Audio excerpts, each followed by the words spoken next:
Peace in, fans. Notice how I did that peace in instead of peace out. Welcome to Master versus Many. Looks like I have 11 hours.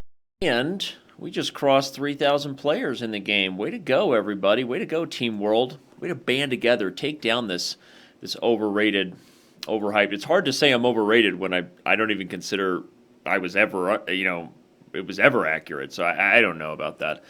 All right, well, what do we got here? We got H5. So what we've been analyzing is that with the 6H3 Najdorf that I committed to, the theory would become a little bit more, even more topical than my old number one, as they say, old Yeller, the English attack. But H3 has the potential to reach similar positions if you accelerate with G4. And one of the common reactions to that, of course, is that black is going to play H5 and prevent G4.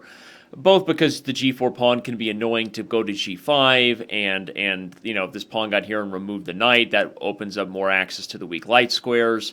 Also, if the pawn got to G4 and the knight gets behind it, you can imagine that white would be enjoying a comfortable and actually safe space advantage on the king side. That's the thing, is that normally when you overexpand the king side pawns, it's like, hey, where's the king going to go?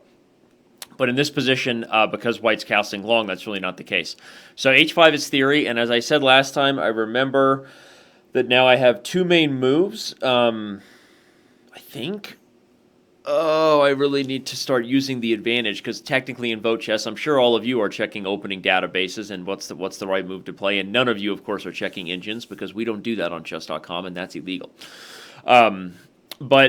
But I'm sure you've all checked on. I'm pretty sure the moves are both bishop to g5, which makes strategical sense for me here, considering that the bishop on g5 can't be dislodged, right, because you've moved the h-pawn. Obviously, it increases pressure on the knight on f6, which in turn increases my pressure to d5. And when you're thinking about all of your pieces coming together in a purposeful plan and not just developing them for development's sake, that makes sense, right? Bishop g5 has to be a theoretical move here. But the other move is g3, which I think also makes a ton of sense from the perspective that if you ever play h4, then I can play g4, right? Now I go here, and so I'm preventing you from playing something like h4 to try to make my g-pawn backward.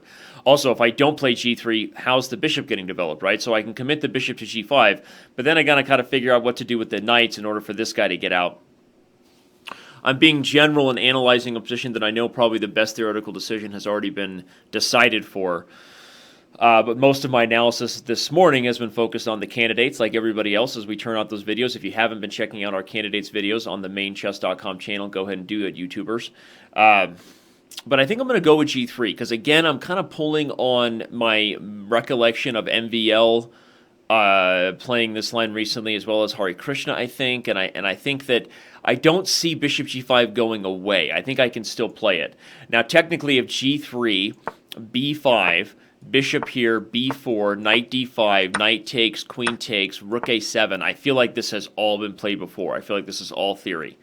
And in this position, I think white is going to maintain a small positional edge, and I'd be comfortable playing that position. I need to work hard on analyzing it, which I'm going to as this game gets more critical. But my thought process so far has been very transparent, and with that, I'm ready. I think I'm ready to play g3 rather than bishop g5. I'm basically just making a choice. I don't think either move is bad, and I'm going to commit to it. So we go over to our making moves board, and we get that drum roll going. Here it comes, world. You ready?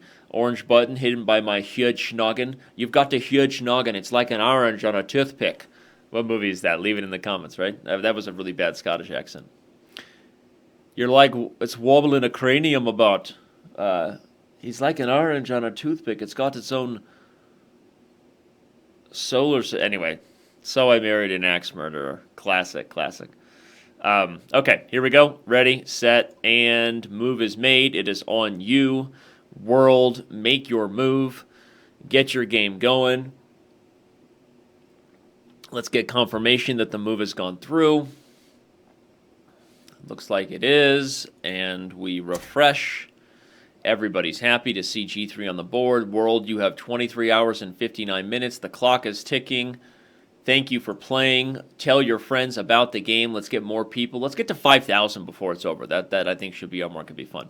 All right, everybody. Peace out.